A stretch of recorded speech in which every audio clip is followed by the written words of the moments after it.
Muy bien, bueno, estamos con Alejandro Salcedo, el secretario general de UDOCVA de los docentes bonaerenses. ¿Cómo andamos, Ale? ¿Todo bien? ¿Qué tal, Alejandro? Buenas tardes. Un saludo para todos. Gracias. Bueno, ¿cómo ves la situación? Vamos a arrancar de la situación particular de los docentes bonaerenses. Han hecho un reclamo porque, bueno, viene este tema de los fríos y de algunas escuelas con problemas con el tema gas. ¿Cómo está esa situación hoy?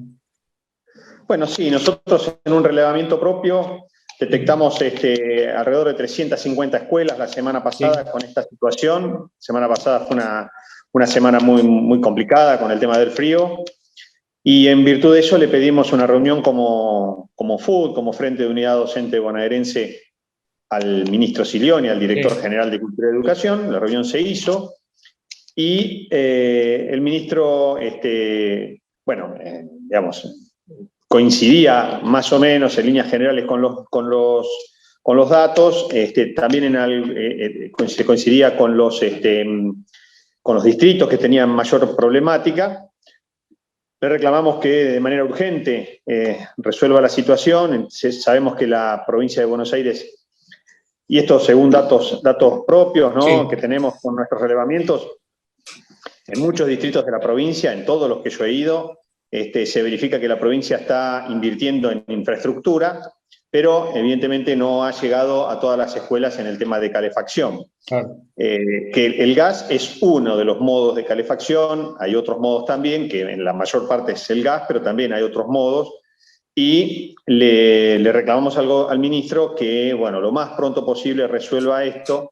Además de que, bueno, nos comentó que en algunos distritos había pasado que por falta de rendición de fondos anteriores no podían destrabarse los nuevos fondos para seguir atendiendo a los gastos menores, que son de artefactos o digamos, de reparaciones menores. Y que, bueno, ahí también había una cuestión que nosotros le planteamos, que él también planteó, de flexibilizar esa norma por un tiempo hasta que, bueno, la cuestión esta del frío pase y podamos, bueno, que se retome nuevamente esa cuestión que también es tan delicada, ¿no? Cómo se rinden los fondos, cómo se gastan los fondos. Pero bueno, también se comprometió el ministro y además le pedí, porque el ministro nos informa, nos comenta que gran parte de los fondos fueron girados a los distritos, tanto a las municipalidades como a los consejos escolares, y que eso no había mucha comunidad educativa no sabía de esto, Ajá. como para ir a reclamarle a las personas que están encargadas. Obvio. Al final la provincia es la responsable de todo, pero si la provincia Claro, descentralizó claro, recursos, bueno, claro, hay que ir a reclamar a donde estén los claro. recursos para que se apliquen como se deben aplicar. Nos dio como ejemplo, porque fue un distrito con muchos problemas, que es el de La Plata, en donde nos informó, no él, pero funcionarios de su cartera, que se habían girado 32 millones de pesos.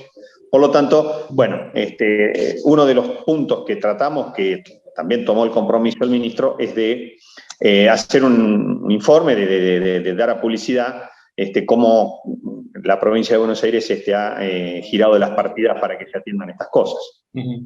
Bien, o sea, el tema lo tienen encaminado, digamos, están en el medio de una situación problemática, pero se está encaminando, digamos. Hay una Sí, lo estamos tensión. trabajando con el ministro y Bien, con todos los subsecretarios de la Dirección General de Cultura y Educación, y también nosotros nos pusimos a disposición para lo que necesitara el gobierno, si es que nosotros podíamos hacer algo para mejorar esto. Le pasamos todos los datos, todos los casos que teníamos, como para que lo tomen con prioridad en claro, función de que, claro. bueno, Sí, si sí, hubiese lógico. alguna cuestión con la información.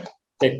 En materia salarial, que obviamente todos los sectores estamos preocupados, ¿cómo están ustedes, Ale? Bueno, el problema con lo salarial es la situación, la volatilidad que hay a nivel Sí, país y que también es producto de una cuestión internacional. El gobierno provincial la actitud que tomó fue de adelantar un tramo. claro, Había un tramo que se cumplía en julio, lo adelantó, no, perdón, no, digo mal, no lo adelantó, incorporó un tramo, porque el tramo de julio continúa, y bueno, con eso, para llegar a fin de año a un 60%, que esperemos que ese 60% esté por encima de la inflación. ujú, Igualmente, si no fuera así, está la cláusula de monitoreo permanente, para que se aplique en caso de que los guarismos fueran distintos. Nosotros estamos planteando también ya como un elemento superador a esto, que la inflación que se tenga en cuenta ya no sea el promedio de la inflación, el nivel general, sino la inflación del rubro alimentos, que es la que más golpea, claro. La que más sensibilidad genera en las familias de los trabajadores en general y, bueno, obviamente de los docentes. Por eso vamos a plantear este tema que yo lo he planteado ya en otras notas y también en ámbitos digamos, de gobierno, porque me parece que va a ser una forma de paliar esta grave crisis que tenemos, que si el gobernador en vez de dar un 60 hubiese dado un 65, o podría haber sido muy por encima de la inflación, o también puede haberse quedado muy por debajo. Por lo tanto, lo importante es la cláusula de monitoreo, que el gobierno, cada vez que nosotros le pedimos la convocatoria, la paritaria, el gobierno se sienta, y con se toman las resoluciones que se toman. En este caso, esta vez, el tramo de mayo fue un tramo que salió por un decreto, no fue un acuerdo paritario estrictamente hablando, pero sí elevó el nivel salarial en tramos, con los mismos tramos que se estaban previstos, agregó el tramo de diciembre a un 60%.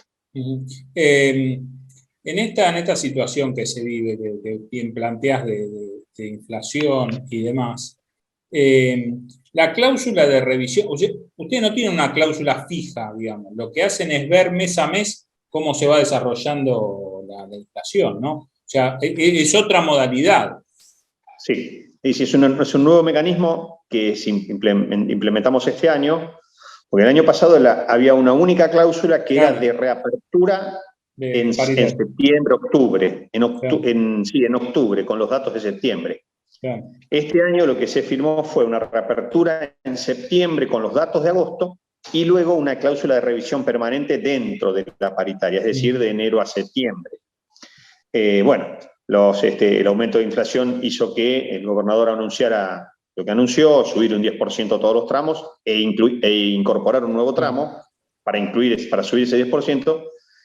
Y, como decía recién, la cláusula de revisión es una cláusula que, si se disparan la inflación, obviamente se tiene que volver a aplicar porque, la situación de los alimentos es muy complicada. Nosotros, a veces nos preguntan, una propuesta que yo haría al gobierno nacional, al provincial también, pero sobre todo al nacional, porque la inflación es un resorte más del gobierno nacional, que aunque sé que el gobierno provincial algunas cosas está haciendo, me parece que yo la semana pasada estaba leyendo una nota de opinión, una nota periodística del periodista Alfredo Zayat, que planteaba que YPF Agro se tiene que meter en el tema de los alimentos.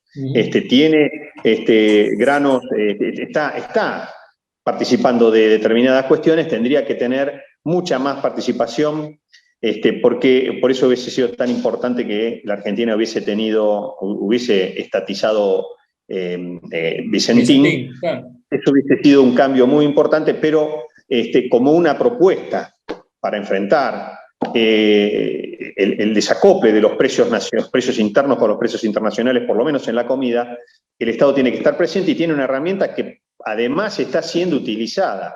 Tendría que tener una profundización aún mayor, además de los controles de precios. Nosotros vimos ayer lo vergonzoso, de eso te iba a preguntar, sí. Lo perverso de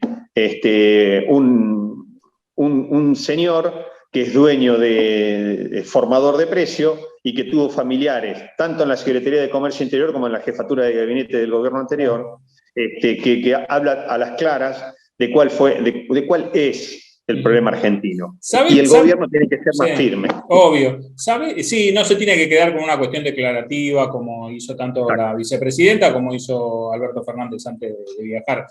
Digo, ¿sabés dónde me hace? Porque de esto te iba a preguntar. Y quizás lo de Brown, el titular de la Anónima, haya sido un chiste, entre comillas, ¿no? A mí lo que me hace mucho ruido, y creo que algún funcionario también lo planteó, no soy original en esto, es la risa de todo ese conglomerado que reúne a la crema innata del empresariado argentino. Me parece que ahí está el foco, en esos personajes que están muy lindos, muy bien vestidos, ¿viste? Son todos rubios, ojos celestes, están muy cuidados estéticamente, y hasta desde un escalón más arriba te dicen qué es lo que hay que hacer con el país y te muestran esto, que esto es lo que hacen con el país. Lo desangran, Mirá, se quedan con la plata, ¿no? en la Argentina hay un modelo de país que plantea el campo nacional y popular, y lo que un sector minoritario, ¿no?, de la actividad económica, los grupos concentrados de la economía plantean es un modelo de dependencia, un modelo colonial. Ah, Un modelo en el que bueno, primaricemos la economía, que la riqueza esté en pocas manos, y ya lo dicen con un desparpajo, con un descaro que causa mucha indignación. Por eso el gobierno, a esa risa del señor Brown, le tendría que contestar con la mayor dureza posible, porque se está riendo del presidente y de todo el pueblo argentino que sufre las decisiones que toma una persona así en un escritorio. Entonces, y solamente para maximizar ganancias, porque si fuera que está en peligro su rentabilidad, sus utilidades, pero no es eso, es aumentar aún más la que ya tienen, porque es una cadena de supermercados que también tiene empleados, que da trabajo. Ahora, una cosa es dar trabajo, una cosa es ganar plata, y otra cosa es lo que vivimos ayer. Ayer se habló en ese lugar, no solo que se rieron de los precios, lo toman en chiste. Yo lo que siento es esa risa, que es una risa hasta inconsciente, ¿no? De me río de esto. También se planteó reforma laboral, reforma previsional. Bueno, se está hablando de un país distinto en algún sector de la sociedad.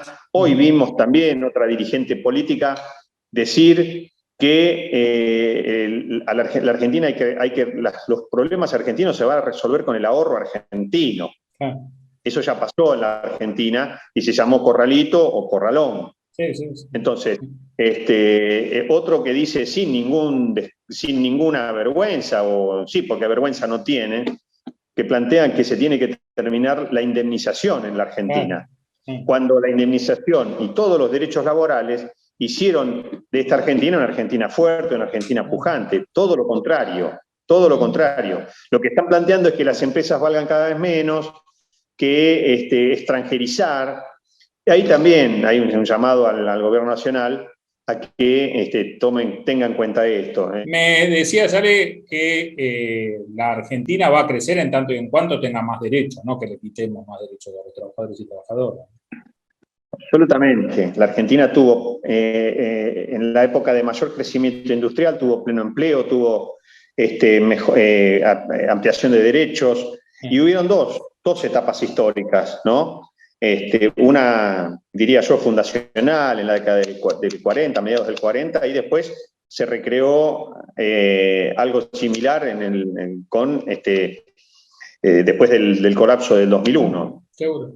Y esos fueron con políticas de derechos, de ampliación de derechos y de no tocar los derechos laborales, todo lo contrario, porque la Argentina fundamentalmente tiene su base económica en el consumo interno, en el mercado interno, y para eso se necesitan de salarios fuertes. Todo lo contrario de lo que están pregonando, salarios fuertes, indemnización, vacaciones, aguinaldo, bueno, todo lo que hace a los derechos de la clase trabajadora en la Argentina. Y bueno, por eso es que creo que bueno, quieren bajar el salario ya. Del 2015 al 2019 el salario bajó casi a la mitad, 40%, más o menos. Y bueno, el salario ideal para algún sector de la economía en el mundo son $100 por mes. Y nosotros veníamos con casi 600. Por eso, bueno, el gobierno nacional tiene ahí una función muy importante que cumplir. La distribución de la riqueza se tiene que dar. Una forma de seguir distribuyendo la riqueza es mejorando los salarios, la conformación del salario, nosotros este tema de que los básicos están siempre muy bajos. Claro. Después, esto que plantea Pablo Moyano, de que las asignaciones familiares las cobren todos los trabajadores registrados. Claro. Sí. Hay más o menos alrededor de un 30% de los trabajadores que lo cobran. Bueno, todas cosas que fueron derechos históricos en la Argentina de la clase trabajadora y que se fueron perdiendo, y que paralelamente a esa pérdida de derechos ha ido empeorando la situación, no solo de los trabajadores, sino del país. Sí. Que le vaya bien a los trabajadores significa que va a haber consumo interno, significa que le va a ir mejor al país. Y mejor a los empresarios. Alejandro, te mando un abrazo. Absolutamente. A los empresarios, la mejor época para el empresariado argentino fue cuanto más derechos hubieron para la clase trabajadora, porque había una sinergia que se producía entre la clase trabajadora, los empleadores o los empresarios y el gobierno, que hacía que Argentina haya estado, ¿no? Y espero que lo podamos recuperar con este gobierno lo más pronto posible, porque bueno, el tema a mí me cayó muy mal, fue una afrenta de los sectores concentrados de la economía, de la oligarquía argentina, ya que se rían. Eso se hacía en conciliábulos, ¿no? Bueno, ahora se hace a la vista de todos, ya también hay una desvergüenza ya importante en un sector que aparte es muy minoritario de la Argentina. Te mandamos un abrazo y te agradecemos, en este caso, el contacto con Movilizados. Abrazo enorme. Bueno, muchas gracias. Gracias.